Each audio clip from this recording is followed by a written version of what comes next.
To Kill a Mockingbird, Chapter 2. This is the video 14th, right? Well, a small review. Who, from the two previous videos, okay? Who drawed in our book? Answer: it was Walter Cunningham's, right? Because he spoke like that, you know, putting all the words together and like just softly, you know, letting them out. Can you remember the two examples we had from the book? Answer: the first one was yebn, right? Yebn, that would be yes, ma'am. The second one, nom, that is no, madam. Question: why did the other students want Scout to talk to the teacher?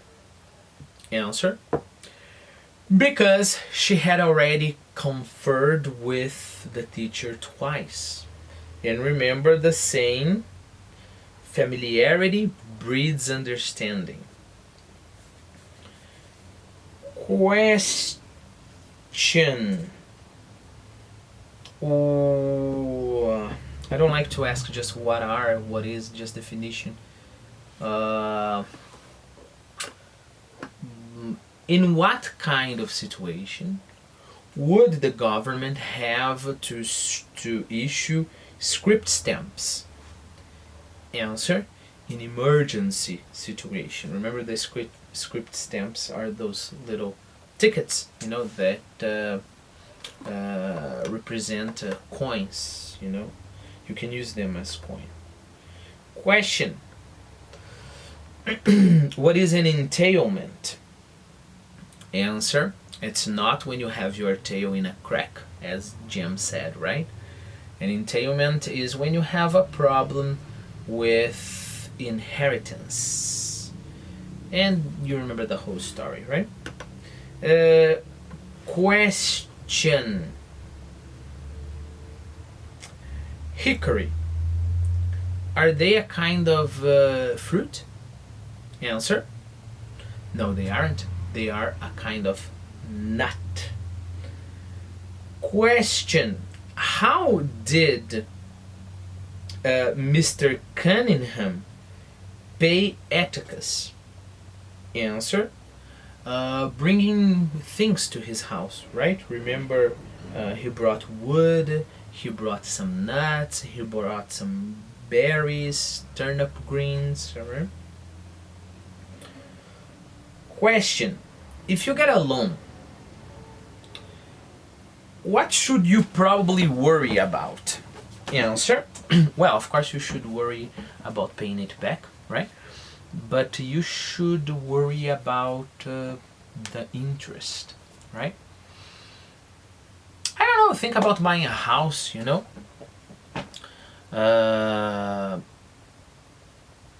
Even if you get very low interest rates, sometimes you pay double of your house, because of course you're going to need 20, 30 years in my case, you know? And then of course the idea is, the more time you need to pay something, of course the higher will be the interest. Okay, just before we continue, I forgot to tell you something, some things that are interesting. Look, remember that Mr. Cunningham's farm was mortgaged, remember the two possible pronunciations, mortgaged to the hilt. Look, imagine you have a sword, you know, a sword you fight, like, you know, at times, right? The hilt is the part you hold here, right? The handle and the hilt here, you know, this part here. Now, if your farm is mortgaged to the hilt, it means it I don't know, imagine, maybe that will be a nice image.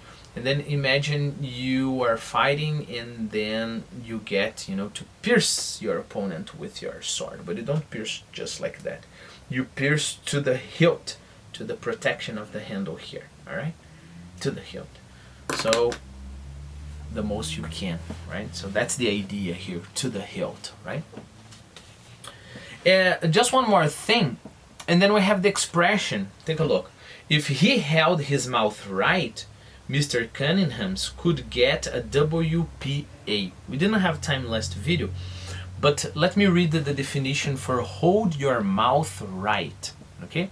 When people are doing something that requires concentration or strength, they often screw up their mouth, like, right? And possibly their tongue during the effort. If the effort was unsuccessful, someone might say that they weren't holding their mouth right. They weren't concentrating, right?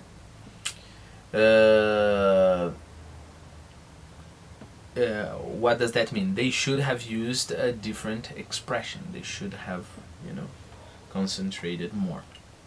So, if Mr. Cunningham's paid a lot of attention, and concentrated and made a very good effort, he could get a WPA. What is a WPA? Work Progress Administration. Massive work, relief program funded projects ranging from construction to acting, disbanded by the FDR during World War II. Okay, so FDR, what is FDR? Roosevelt, the President of the United States during the Depression and World War II. Okay, he instituted the New Deal, very important in the history of the United States, served from 33 to 45. He was the only president in the United States history to be elected to 4 terms. 4 terms, okay? Okay. And then I remember a little bit about the New Deal and the WPA. He created a lot of jobs, Instead of supporting people with money, he created a lot of jobs to not only give people the money they need, but also to start make things working again, right? So let me read it again. WPA, Work Progress Administration. That is what? Massive work relief program, funded project ranging from construction to acting, right? Meaning that all kinds of jobs. Okay. So Mr. Cunningham could get one of those jobs, right? But his land would go to ruin if he left it.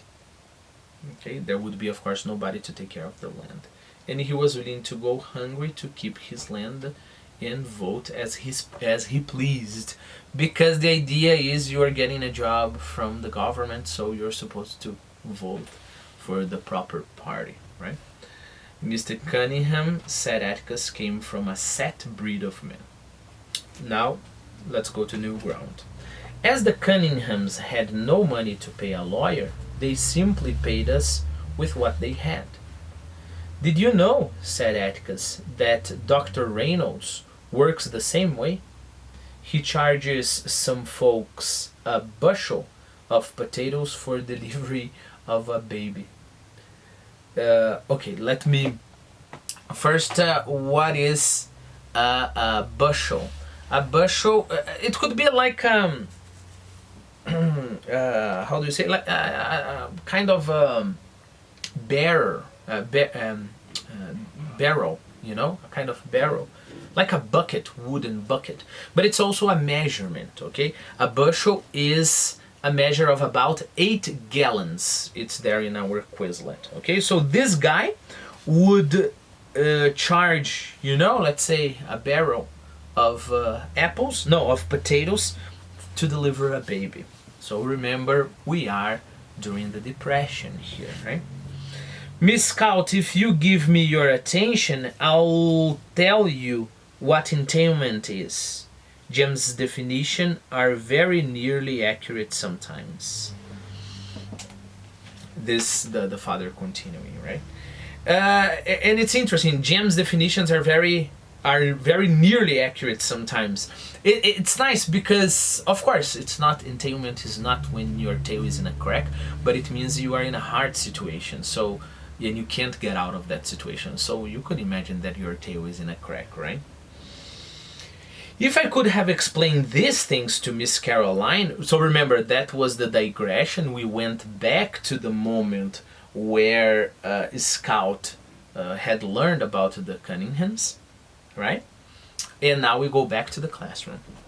If I could have explained these things to Miss Caroline, I would have saved myself from some inconvenience and Miss Caroline's subsequent mortification.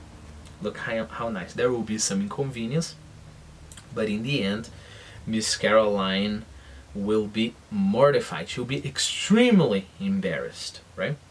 But it was beyond my ability to explain things as well as Atticus. So I said, "You're shaming him, Miss Caroline. Walter hasn't got a quarter at home to bring you, and you can't use any stove wood." This is the part that wouldn't make it. I can't use stove wood. What is the relation, right? Of course, Jean meant he doesn't have a quarter to pay you back, and you can't accept stove wood as a payment, as of course her father had accepted, right? Miss Caroline stood stock still, then grabbed me by the collar, right? Grabbed me by the collar and hauled me back to her desk.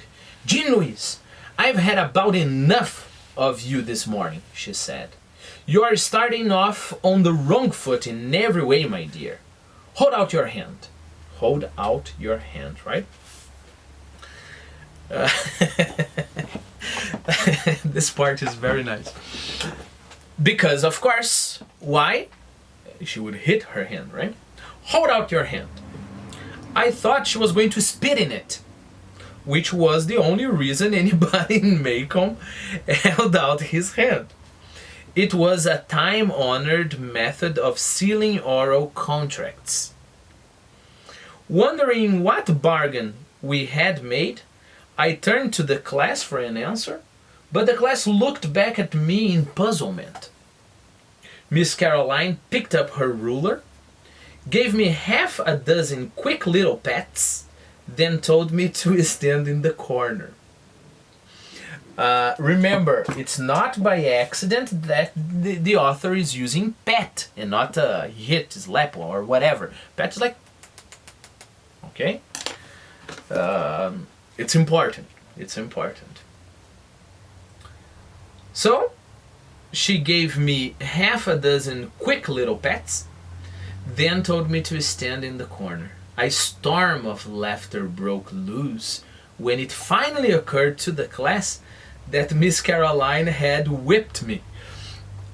That was the way of Miss Caroline whipping a person, right? When Miss Caroline threatened it with a similar fate, the first grade exploded again. It's like, if you continue laughing, I'm going to punish you just the same. And then, of course, nobody was afraid, right? Probably they would be, I don't know, hit by their parents, in a daily basis. So that wouldn't frighten anybody there.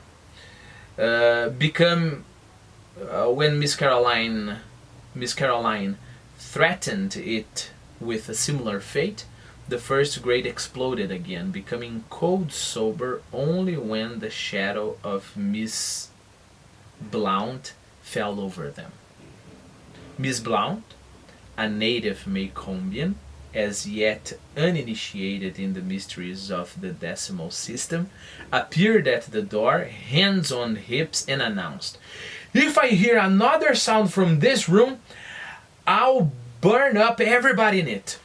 Miss Caroline, the 6th grade cannot concentrate on the pyramids for all this racket." When you raise a racket, it's an expression, right? It means that you make a lot of noise. So not only she told the class all off, but she told Miss Caroline off. Let me see. Stock still. I think I mentioned, right, and I didn't read the definition. Without any movement, completely still, right? Racket, a loud and disturbing noise. Sojourn, a temporary is. Okay, we're going to see sojourn in a moment.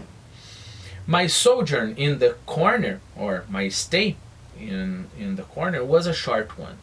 Saved by the bell, Miss Caroline watched the class file out for lunch. As I was the last to leave, I saw her sink down into her chair and bury her head in her hands. Had her conduct been more friendly toward me, I would have felt sorry for her. She was a pretty little thing.